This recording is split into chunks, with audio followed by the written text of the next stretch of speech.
एक बहुत ज़रूरी वाला डिस्क्लेमर। इस वीडियो में कही गई बातें, प्रस्तुत किए गए विचार सिर्फ और सिर्फ शो में दिखाई गई सिचुएशन, कंटेस्टेंट की बातें, उनके एक्शन, रिएक्शन, क्रोनोलॉजी और शो निर्माताओं और होस्ट के द्वारा किए गए बड़े बड़े दावे और वादों पर आधारित है।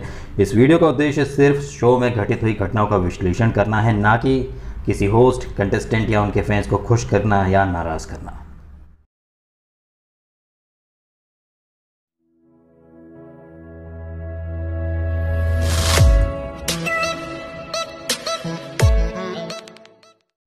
नमस्कार, आप सभी को इंडिपेंडेंस डे यानी कि हमारे 75वें स्वतंत्रता दिवस की बहुत बहुत शुभकामनाएं। ये आज़ादी का जो 75वां साल हम मना रहे हैं, आइए ज़रा हम सलाम करें, प्रणाम करें हमारे जो स्वतंत्रता सेनानी हैं, क्रांतिकारी रहे, जिन्होंने अपनी जानें दी, कुर्बानी दी, तब जाकर हमारे देश को आज़ादी मिली है। अब ज़रा मुद्दे की बात भी कर लेता हूँ। ज़रा इमेजिन कीजिए मंगल पांडे या झांसी की रानी या आज जो हमारे जवान हैं जो कि सरहदों पर तैनात हैं, वो ठंडी हो, बरसात हो, बारिश हो, तूफान हो, कुछ भी हो, वो वहां डटे रहते हैं, चाहे माइनस में टेम्परेचर हो या फिर 50 डिग्री टेम्परेचर हो। राजस्थान, जैसलमेर या कारगिल की पहाड़ियां जहां हमारे जवान डटे रहते हैं। जरा इमेजिन कीजिए वो जवान बोलते बाप रे बहुत ठंड है, मैं नहीं रह पाऊंगी, बाप रे बहुत गर्मी है, मुझे नहीं रहना।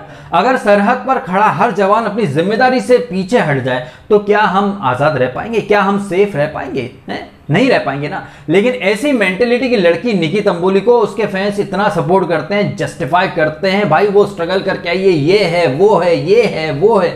भाई कल फिर इस लड़की ने अपने साथ साथ अपने फैंस का भी सिर फिर से शर्म से नीचे झुका दिया है। मिले हुए मौके की जिसे कद्र नहीं है, जिस काम को करने के लिए उसने लाखों रुपए लिए हैं, उसे कोई जिम्मेदारी का एहसास नहीं है, काम की रिस्पेक्ट नहीं है, मिले हुए मौके की रिस्पेक्ट नहीं है। ऐसी नल्ली गर्दुल्ली के सपोर्ट में बहुत सारे लोग आते हैं और अक्सर ट्विटर पे, मेरा इंस्टाग्राम, ये सब मेरे जो इनबॉक्स है वो ओपन है, तो भर भर के मुझसे आर्ग्यूमेंट वगैरह करने आते हैं। एंड आप यकीन नहीं मानेंगे, कुछ निकी तंबोली के फैंस जो मुझसे आर्ग्यूमेंट करके गए थे, अब वो वाया मेरे पास थर्ड पार्टी के थ्रू मैसेज भेज रहे हैं कि भाई डीएस के भाई सॉरी यार, माफ कर दो, अनब्लॉक कर दो। भाई मैं जैसे ब्लॉक कर चुका हूं, मूव ऑन, अब तुम जाओ। तुम ये नल्ली जो गर्दुल्ली के जो फैंस बड़ी बड़ी बातें करने आए थे, उम्मीद मत करना कि मैं कोई रिस्पेक्ट दूंगा या तुम लोगों को अनब्लॉक करूंगा। जो गए सो गए। ये जो तंबोली के साथ साथ ज्ञानचंद, ये देखिए बिग बॉस 14 का जीजा साली का रिश्ता ये यहां निभा रहे हैं। भर भर के जलील हो रहा है अभिनव शुक्ला एक वो कंटेस्टेंट है जो बिग बॉस 14 में बड़ी बड़ी बातें करता था, खुद का आईक्यू और पता नहीं ट्रैवलर बोलता था, इसके फैंस इसे जंगल बॉय बोल रहे हैं। पिछले वीक जब ये वो जो स्टंट हार गया, उसके बाद इसने अलग अलग एक्सक्यूजेस दिए, बीमारी थी, ये था, वो था।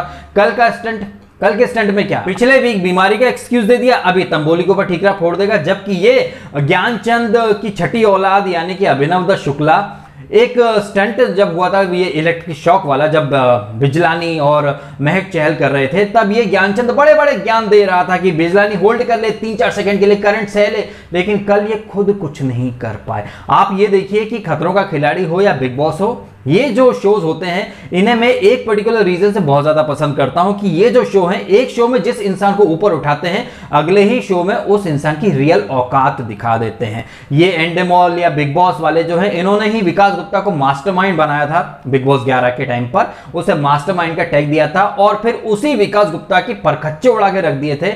आई थिंक खतरों का खिलाड़ी सीजन 9 की बात है, जहां पर श्रीशांत भी थे और विकास गुप्ता वहां इंजेक्शन ले लेकर के आता, उसे डिस्क्वालीफाई कर दिया गया था। इस चीज के लिए तो मैं एंडेमॉल की बड़ी तारीफ करता हूं, क्योंकि ये खुद को ही कहीं ना कहीं एक्सपोज कर देते हैं। एक कंटेस्टेंट को ये उठाते हैं, उसे एक टैग दे देते हैं और फिर अगले ही शो में उस इंसान की रियलिटी सबके सामने रख देते हैं। जैसे कि अभिनव शुक्ला या निकी तंबोली बिग बॉस 14 में ये बड़े हवा में उड़ते थे, अरे मैं स्ट्रांग हूं, मेरे में कुछ तो देखा होगा पब्लिक ने, मैं शैडो में नहीं चलती हूं, मेरे को तो बहुत शो की रिस्पेक्ट है। अब आप ये देखिए कि कर्मा का साइकिल, ये वही निकी तंबोली जो कि बिग बॉस 14 में खुद को बहुत बेस्ट बोलती थी, स्ट्रांग बोलती थी, सोलो खेलने वाली बोलती थी, यहां पर हग रही है, बिल्कुल मतलब लजा रही है।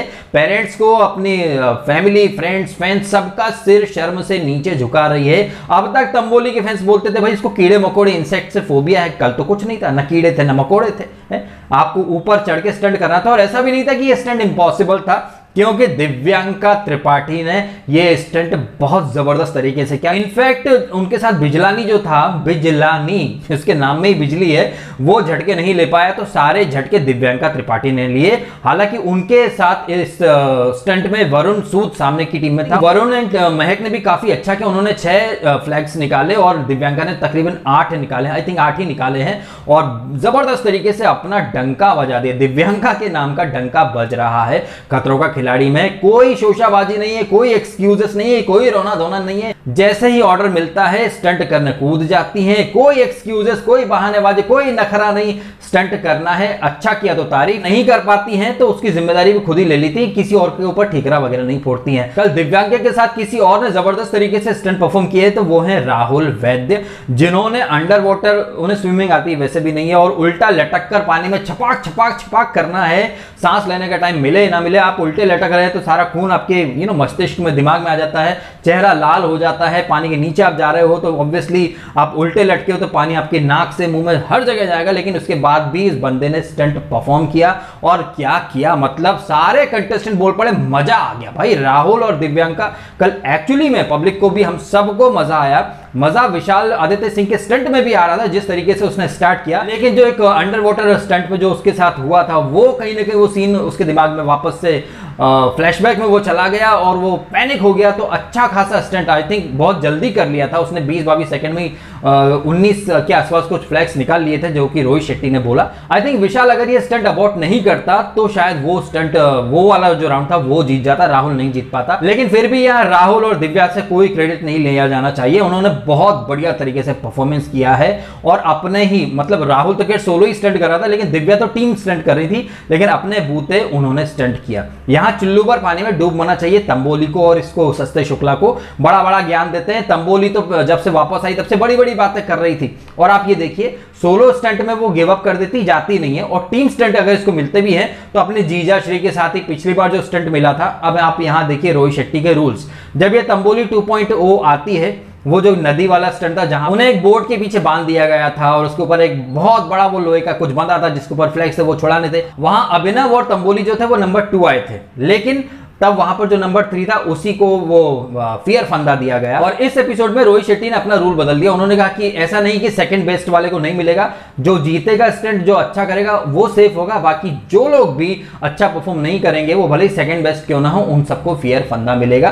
तो यहां कैसे अपने हिसाब से ये लोग रूल्स बदल लेते हैं। एक बार पहले जब तंबोली और ये सेकंड बेस्ट थे तो उन्हें सेफ कर दिया गया, और कल के रात के स्टंट में Varun and Mahak second best थे, उन्हें भी फियर फंदा मिला। एक लड़की विचार, छोटा बाबू अनुष्का, देखिए वो सबसे छोटी है, उसके हाथ में इंजरी भी थी। उस लड़की के साथ तो घनघोर लेवल का अन्याय हो रहा है, लेकिन इसके बावजूद वो कोई शिकायत नहीं करती है। वो एक्चुअली में बच्ची है, लेकिन बच्ची होने का कोई अननेसेसरी फायदा नहीं उठा रही। जबकि ये तंबोली, जिसे बिग बॉस 14 में एजाज और इन सब ने बच्ची है, अरे मैं तो बच्ची हूँ, मेरे नाखून अभी बड़े हैं, बर्तन नहीं धो सकती, अरे बाप रे मेरे से नहीं होगा, हाँ मेरे से नहीं होगा। एक तो ये मोहतरमा ओवर पेम्पर्ड किड, उसके ऊपर कंटेस्टेंट और होस्ट सब इन्हें क्यूट बोल रहे हैं, बच्ची बोल रहे हैं। तो निकी तंबोली जैसे लड़कियों के दिमाग में घुस जाता है कि भाई हम बच्ची हैं तो बच्ची बनके एड़ा बनके पेड़ा खाएं। अभी हम बिग बॉस ओटीटी में भी देख रहे हैं, एक फेक फेमिनिस्ट है मुस्कान जट्टाना, उसको भी सब बच्ची बोलते हैं। अरे भाई खुद को देख लो और ये खतरों का खिलाड़ी की अनुष्का को देख लो, वो एक्चुअली में बच्ची है, लेकिन कोई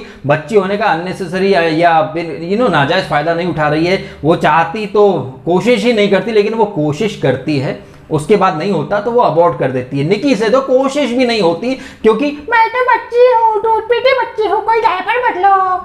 ऐसे जो लोग होते हैं ये एक नंबर के कलंक होते हैं, अपने पेरेंट्स का नाम भी खराब करते हैं, सोसाइटी का नाम भी खराब करते हैं। और इस गर्दुल्ली तंबोली को अगर आप सपोर्ट कर रहे हैं तो भाई तुम भी चुल्लू पर पानी में डूब मरो, क्योंकि तुम एक ऐसी लूजर को सपोर्ट कर रहे हो जिसे मेहनत की, रिस्पॉन्सिबिलिटी, जिम्मेदारी की कोई कदर ही नहीं है। जिंदगी में ऐसे काफी सारे काम होते हैं जो आदमी जिम्मेदारी की वजह से करता है। एक मजदूर जो दिन भर धूप में बोझ उठाता है, या फिर सड़क पर साफ सफाई करता है, या सरहद पर खड़े हुए हमारे जवान, उनके ऊपर जिम्मेदारी है ना, वो जिस प्रोफेशन में गए हैं उन्हें उस प्रोफेशन की जिम्मेदारी का, और साथ में जो भावनाएं जुड़ी हैं, फैमिली की जरूरतें जुड़ी हैं, हर चीज कई चीजें, जैसे कि रोहित शेट्टी ने पिछले बार के एपिसोड में कहा था कि कुछ चीजें रिस्पॉन्सिबिलिटी, जिम्मेदारी के लिए भी की जाती हैं। ये जो स्टंट डिजाइन करने वाली टीम है, कैमरा टीम है, साउंड टीम है और प्लानिंग टीम है, सेफ्टी टीम है, कैमरामैन है, एडिटिंग टीम है, 50 तरह के लोग जुड़े हुए हैं। एक एक स्टंट, एक एक चीज प्लान करने में काफी मेहनत लगती है, काफी टाइम लगता है, काफी पैसा भी खर्च होता है, लेकिन निकी तंबोली जैसे लोगों को कोई कदर नहीं है। ये निकी तंबोली जैसे लोग जब आगे चल के किसी एग्जाम में बैठेंगे, ओ बाप रे, ये तो बहुत टफ क्वेश्चन है, मेरे को नहीं एग्जाम देना, मुझे डायरेक्ट नौकरी दे दो, कलेक्टर बना दो। ऐसे जो लोग हैं ना, फिर ये जब काबिलियत होती नहीं है, मेहनत का कोई जुनून होता है नहीं, फिर ऐसे लोग बोलते हैं मोदी रोजगार दे दो भाई, मोदी रोजगार दे दो,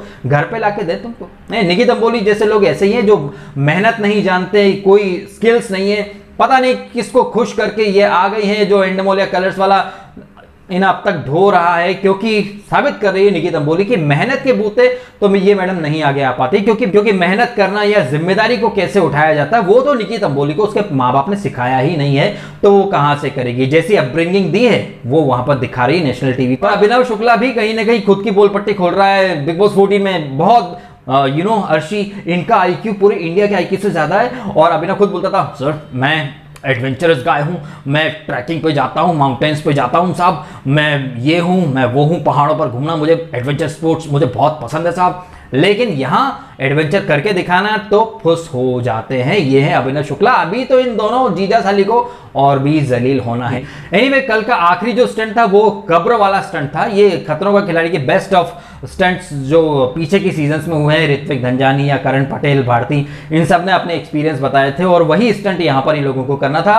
कब्र के अंदर एक कॉफिन में लेट करके चूहे, बिच्छू और वो कॉकरोच वगैरह, कीड़े मकोड़े आपको बंद कर दिया गया है। श्वेता तिवारी पहले डर रही थी, लेकिन इवेंचुअली उन्होंने 13 मिनट अंदर बिताए और वो स्टंट हार गई। सना जीत गई, सना ने 12 मिनट समथिंग किया, लेकिन ये फोबिया श्वेता का दूर हो गया और हार कर भी वो बहुत ज्यादा खुश थी। अब यहाँ मैं रोहित शेट्टी की बात कर लेता हूँ। डायरेक्टर रोहित शेट्टी जो गोलमाल वगैरह बना चुके हैं और स्टंट करने में, कार उड़ाने में तो उनका कोई सानी ही नहीं है बॉलीवुड के अंदर। आई थिंक इंडिया के बेस्ट स्टंटमैन के बेटे रह चुके हैं, तो इन्हें अच्छे से पता है कि स्टंट में क्या करना है, मेंटेलिटी क्या हो जाती है, आदमी को क्या करना चाहिए, क्या नहीं करना चाहिए। ऑल्दो रोहित शेट्टी मेकर्स के मैनिपुलेशन वाले स्क्रिप्टेड गेम को बड़े अच्छे से जस्टिफाई भी करते हैं, लेकिन यहां मैं उनकी पर्सनैलिटी के दूसरे साइड की बात कर रहा हूं कि उन्हें पता रहता है कि एक कंटेस्टेंट जब एक स्टंट करने जा रहा है तो उसके दिलो दिमाग में क्या चल रहा होगा, और कितनी खूबसूरती से रोहित शेट्टी उन चीजों को पकड़ लेते हैं। राहुल वैद्य जब उल्टा लटका था, उसने कहा कि पीठ में दर्द हो रहा है, रोहित शेट्टी ने कितनी बढ़िया तरीके से उसको समझाया और इंस्ट्रक्शंस दी।